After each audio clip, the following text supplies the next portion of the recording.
ఈ రోజే mega parents teachers meeting. మా అమ్మని మా క్లాస్ టీచర్ గారి దగ్గరికి తీసుకెళ్తున్నాను. నేను ఎలా చదువుతున్నానా అని మా అమ్మ టీచర్ గారిని అడిగి తెలుసుకుంటున్నారు. వచ్చిన పేరెంట్స్ అందరినీ కూడా వాళ్ళ పిల్లలతో పాదాభివందనం చేయించారు. మా అమ్మకి నమస్కారం చేసినప్పుడు నాకు భలే సంతోషంగా అనిపించింది. మా హెచ్ఎం గారు మా అందరి చేత అమ్మకి వందనం ప్రతిజ్ఞ చేయించారు. ఇంకా గ్రామ పెద్దలు మా గురించి పేరెంట్స్ ని ఉద్దేశించి మాట్లాడారు. ఇంకా మేమంతా పాటలు పాడాము. యాంటీ డ్రగ్స్ గురించి, సైబర్ క్రైమ్ గురించి, పేరెంట్స్ మీటింగ్ సంబంధించి స్పీచ్ ఇచ్చాము. మా సోషల్ సార్ అయితే చదువు గొప్పతనం గురించి పాట కూడా పాడారు. ఇంకా వచ్చిన పేరెంట్స్ కూడా మా గురించి ఎన్నో విషయాలు మాట్లాడారు. మేము పాటలు పాడాము, డాన్సులు కూడా చేశాము.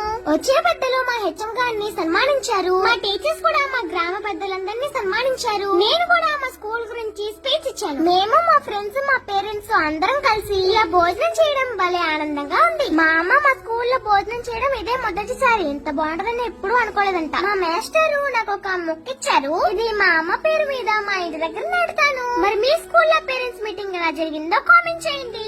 సరేనా?